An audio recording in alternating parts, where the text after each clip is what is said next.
இணையதள நண்பர்கள் அனைவரையும் அன்போடு கூட வாழ்த்துகிறேன். இந்த நாளிலும் ஒரு சமுதாய சீர்திருத்த சிந்தனைக்கென்று ஒரு தலைப்பை நான் வைத்திருக்கிறேன். ஆவலோடு நீங்கள் முழுமையாக கேளுங்கள். அனைவருக்கு அது மிகவும் பிரயோஜனமாக இருக்கும். இதுவரையிலும் எங்கள் சேனலை சப்ஸ்கிரைப் பண்ணாமல் இருந்தால் சப்ஸ்கிரைப் பண்ணுங்கள், லைக் பண்ணுங்கள், மற்றவர்களுக்கும் இந்த பகிர்வுகளை நீங்கள் ஷேர் பண்ணுங்கள்.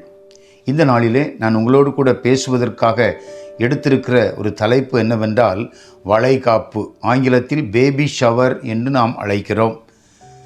வளைகாப்பு ஒரு கருவுற்ற தாய்க்கு செய்யப்படும் சீர் அல்லது தலைப்பிள்ளை பிரசவத்தை எதிர்நோக்கி இருக்கும் கர்ப்பிணிக்கு செய்யப்படும் ஒரு சீர், ஒரு வாழ்த்து நிகழ்வு. இதைத்தான் நாம் சற்று ஆழமாக நாம் பார்க்க போகிறோம், விவரமாக நாம் பார்க்க போகிறோம். ஒரு கர்ப்பிணி தாய் மற்றும் அவளுடைய வயிற்றில் வளர்கின்ற குழந்தையாகிய அந்த கரு இருவருக்குமே பிரசவம் என்பது ஒரு புதிய பிறப்பு தான். இந்த நிகழ்ச்சி மத கொள்கைகளுக்கு அப்பாற்பட்டு அவரவர் வழக்கப்படி செய்யப்படுகிறது. புதிதாக, அதாவது முதலாக மகப்பேறடைந்து பிரசவத்திற்கு ஆயத்தமாகும் பெண்ணை ஏற்கனவே பிரசவமாகி தாய்மார்களாக இருக்கக்கூடிய பெண்கள் தங்களது சம்பிரதாயப்படி தைரியமூட்டி வாழ்த்தும் நிகழ்வுதான் வளைகாப்பு. பொதுவாக 7வது மற்றும் 9வது மாதங்களில் இந்த நிகழ்வு அனுசரிக்கப்படுகிறது. ஆங்கிலேயர்களும் மற்றும் பிற மேலை நாட்டவர்கள் அனைவருமே இதை ஆங்கிலத்தில் பேபி ஷவர் என்று அழைத்து கொண்டாடுகிறார்கள். இந்த பேபி ஷவர் என்பதற்கு அவர்கள் வைத்திருக்கும் பொருள் என்னவென்றால் புதிய குழந்தையை வரவேற்கும் பார்ட்டி, கொண்டாட்டம், புதிய குழந்தையை வரவேற்கும் கொண்டாட்டம். அடுத்ததாக அந்த குழந்தையை உண்டாயிருக்கிற தாயையும் அதனுடைய தகப்பனையுமாக அந்த பெற்றோருக்கு பரிசுகள் வழங்கி அவர்களை வாழ்த்துவதும், உங்களுக்கு நாங்கள் சப்போர்ட்டாக இருக்கிறோம் என்று அவர்களுக்கு ஒரு சொல்லுவதுமான, தெரிவிப்பதுமான, கௌரவிப்பதுமான ஒரு நிகழ்வை தான் பேபி ஷவர் என்று அழைக்கிறார்கள். இந்து சமய முறைப்படி வளைகாப்பு நிகழ்வு சீமந்தம் என்ற பெயரில் அவரவர் வசதிக்கேற்ப நடத்தப்படுகிறது.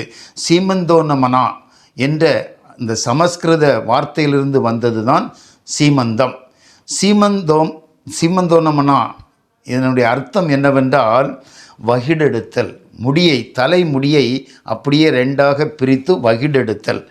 அதாவது கர்ப்பிணி தாயின் தலைமுடியை 2ஆக பிரித்து வகிடெடுத்து அந்த நெற்றியின் மேலே பிரிகிற அந்த வகிடு பிரிகிற இடத்திலே அவளுக்கு குங்குமத்தை வைத்து தேவதைகளுக்கு பூஜை செய்வார்கள். அது பிரசவிக்க போகிற பெண்ணுக்கு அடையாளமாக கருதப்படுகிறது. ஆனால் நாளடைவில் அந்த குங்குமம் வைப்பதை, நெற்றியிலே அந்த வகிடெடுத்து குங்குமம் வைப்பதை எல்லா திருமணமான பெண்களுமே அதை செய்ய ஆரம்பித்து விட்டார்கள். சரி, சீமந்தா என்பது இந்து மதத்தின் பண்டைய நூல்களில் கூறப்பட்டுள்ள 16 சம்ஸ்காரங்களில், சிலர் அதை 21 சம்ஸ்காரம் என்பார்கள். சம்ஸ்காரம் என்றால் அவர்களுடைய வழிபாட்டு முறைகளும் சாத்திரங்களும். அவற்றில் 3ஆவதாக இடம்பெற்றிருப்பது தான் இந்த சீமந்தா என்ற வழிபாடு நிகழ்வு என்பதை நாம் உணர்ந்து கொள்ள வேண்டும். இந்த வழிபாடு எதை உணர்த்துகிறது என்றால், கர்ப்பிணி பெண்ணின் வயிற்றில் தேவதை லட்சுமி குடியிருக்கிறாள் என்ற எண்ணத்தோடு வளைகாப்பு நிகழ்ச்சியை சீமந்தம் என்ற பெயரில் நடத்துவதால் தான் அநேகர் அதை ஏற்றுக்கொள்ளுவதில்லை, நடத்த முன்வருவதில்லை. விசேஷமாக இஸ்லாமியர் இந்த நிகழ்வை நடத்த முன்வருவதில்லை. காரணம் என்னவென்றால், நபிகள் நாயகம் சொல்லியிருக்கிறார், ஒரு சமூகத்தினருக்கு ஒப்பாக நடப்பவர் அவர்களை சேர்ந்தவர் ஆவார் அப்படின்னு சொல்லி வச்சிட்டாரு. அதனால் அவங்க அதை நடத்துறதில்ல. ஆனாலும் இந்த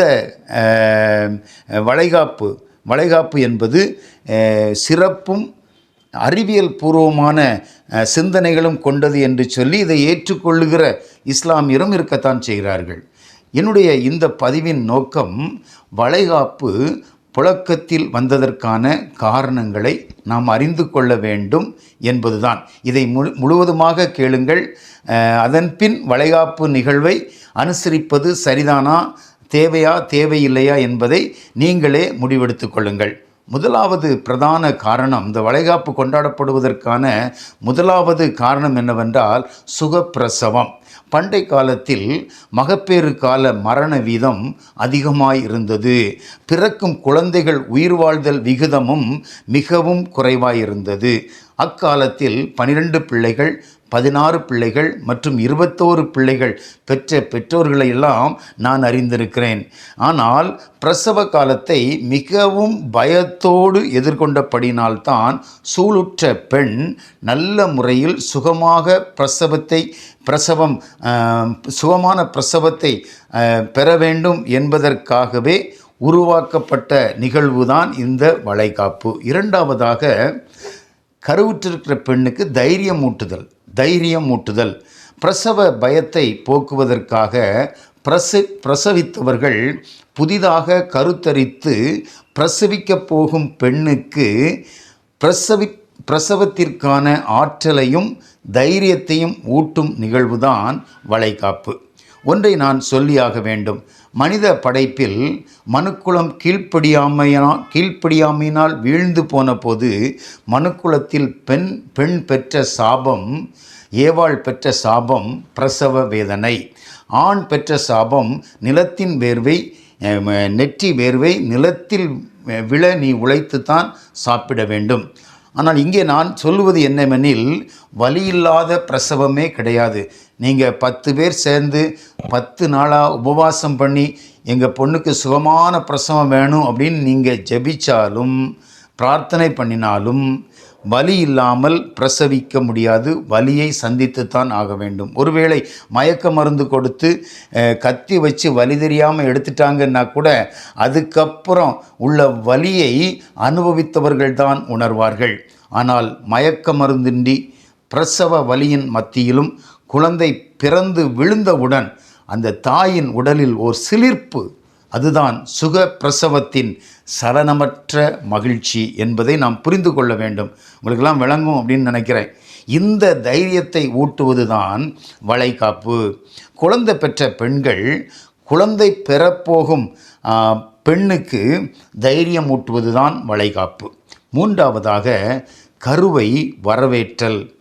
10 மாதங்களாக கருவை சுமக்கப் போகிற ஒரு பெண்ணுக்கு கடைசி 3 மாதங்களில் இந்த வளைகாப்பு நிகழ்வு அனுசரிக்கப்படுகிறது. இது முதல் குழந்தைக்கு மட்டுமா, இல்லை எல்லா குழந்தைகளுக்கும் இந்த வளைகாப்பு நிகழ்வு உண்டா அப்படிங்கிறதுல ஒருமித்த கருத்து இல்லை. அதை எப்படி வேணாலும் நம்ம வைத்து கொள்ளலாம். ஆனால் 6ஆம் மாதம் முதல் வயிற்றில் உள்ள கரு வெளி உலகை உணரத் தொடங்குவதால் அதை வரவேற்கும், அந்த கருவை வரவேற்கும், பிறக்கப் போகிற அந்த குழந்தையை கருவிலேயே வரவேற்கும் ஒரு நிகழ்வாகத்தான் இந்த வளைகாப்பு ஏற்படுத்தப்பட்டிருக்கிறது. ஒரு சின்ன உதாரணம் உங்களுக்கு சொல்கிறேன். பைபிளில் 6ஆவது மாதத்தில் ஒரு பெண்ணுக்கு வளைகாப்பு நடந்தது. இதை நீங்கள் அறிந்திருப்பீர்கள். மனித உறவினால் அல்ல, தெய்வீக பலத்தினால் நீ கருத்தரிக்கப் போகிறாய் என்று காபிரியேல் தூதன் மரியாளிடம் சொன்னபோது மரியாளால் அதை நம்ப முடியவில்லை. அங்கே தன் இறை அறிவிப்பை உறுதி செய்ய தூதன் மேலும் மரியாளிடம் என்ன சொல்லுகிறான்? இதோ பார், உன் உறவுக்காரி எலிசபெத் தன் முதிர் வயதில், அவளுடைய பெண்களுக்குரிய வழிபாடுகளெல்லாம் நின்ன பிறகு அந்த முதிர் வயதில் இதே தெய்வீக பலத்தோடு ஒரு குழந்தை உண்டாயிருக்கிறாள், உன் உறவுக்காரி எலிசபெத். இது அவளுக்கு 6ஆவது மாதம் அப்படின்னு சொன்ன உடனே அது மலைநாடு என்று கூட பாராமல், குளிரும் பனியையும் பொருட்படுத்தாமல் மரியாள் அங்கே ஓடுகிறாள் எலிசபெத்துடைய இல்லத்திற்கு. அங்கே எலிசபெத்தை சந்தித்து அவள் வாழ்த்துகிறாள். வாழ்த்தின மாத்திரத்தில் அங்கே எலிசபெத் தன்னுடைய வயிற்றை பிடித்து கொண்டே அவள் என்ன சொல்லுகிறாள்?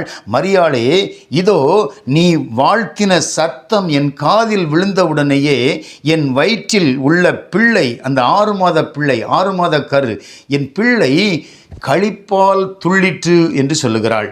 அப்படிப்பட்ட உணர்வுமிக்க கருவை உணர்வு பூர்வமாக குழந்தைகளை பெற்றோர் அங்கே நின்று வரவேற்கும் நிகழ்வுதான் வளைகாப்பு. நான்காவதாக, கருவை கலகலப்பாக வைத்திருத்தல். தாயின் வயிற்றில் இருக்கும் கரு உலகை உணர ஆரம்பித்தவுடன் அதை கலகலப்பாக வைத்திருக்க வேண்டும் என்பதற்காகவே ஏற்படுத்தப்பட்ட நிகழ்ச்சிதான் வளைகாப்பு. அதற்காக அணிவிக்கப்படுவது தான் அந்த ஜிலிங் ஜிலிங் சத்தம் கேட்குற கண்ணாடி வளையல்கள். கலகலவென்ற சத்தம் கேட்டுக்கொண்டிருக்க வேண்டும்.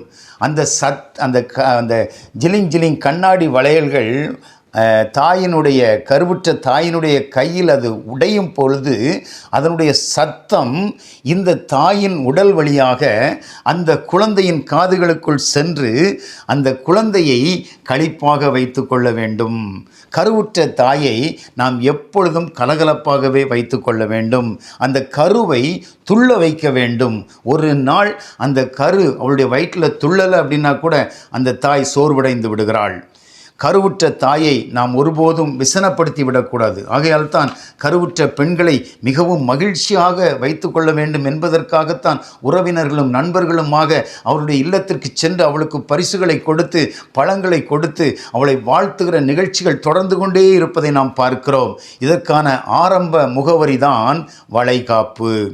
ஐந்தாவதாக, துணைகள் இருப்பதை உணர வைத்தல்.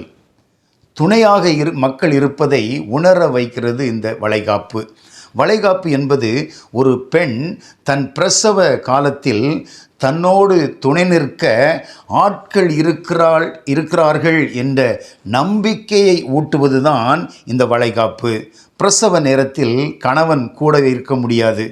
கூடி வரும் பெண்களின் கூட்டு பிரார்த்தனை அந்த கர்ப்பிணி பெண்ணுக்கு ஒரு கூட்டம் பெண்கள் என்னோடு கூட இருக்கிறார்கள் என்ற நம்பிக்கையை அவளுக்கு ஊட்டுவது தான் இந்த வளைகாப்பு வைபவம். இந்த வளைகாப்பு விருந்தில் பாருங்கள், 7 வகையான சாப்பாடுகளை கூட்டாக வைக்கிறாங்க. ஒன்றொன்னா வைப்பாங்க, கூட்டாக வைப்பாங்க. சக்கரை பொங்கல், புளி சாதம், எலுமிச்சை சாதம், தயிர் சாதம், வெஜ்ஜு பிரியாணி, சாம்பார் சாதம், தேங்காய் சாதம் இப்படின்னு சொல்லி கூட்டாக நிறைய உணவுகளை வைக்கிறாங்க. இதனுடைய பொருள் என்னவென்றால், இது நிறைவு என்பது மட்டுமல்ல, நாங்கள் எல்லாரும் உன் கூடத்தான் இருக்கிறோம் என்பதைத்தான் அது உணர்த்துகிறது.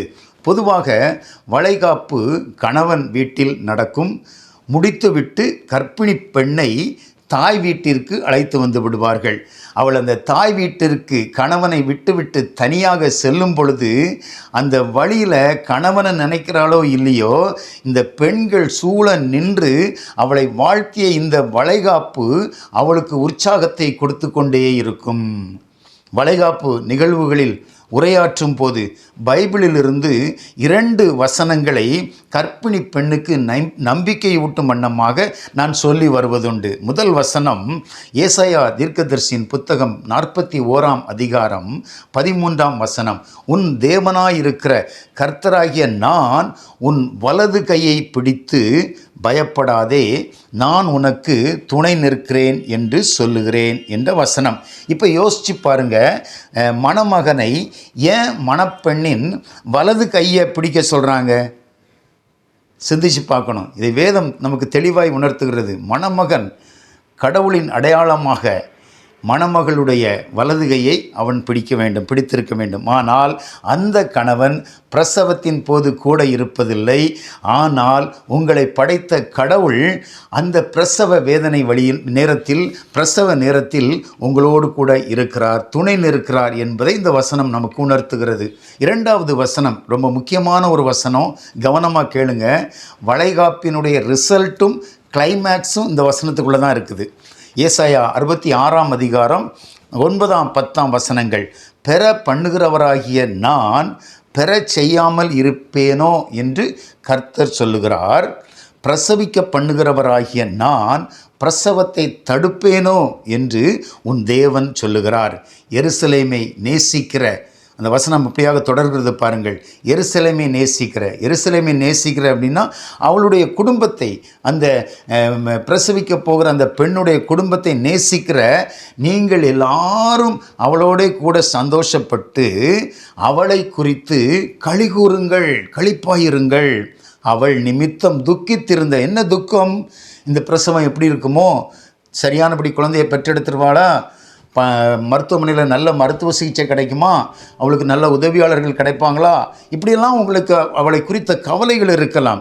அவள் நிமித்தம் துக்கித்திருந்த நீங்கள் எல்லாரும் அவளுக்கு குழந்தை பேர் உண்டான உடனே அந்த வசனம் சொல்லுது பாருங்க, மீண்டும் வந்து அவளோடே கூட மிகவும் மகிழுங்கள்.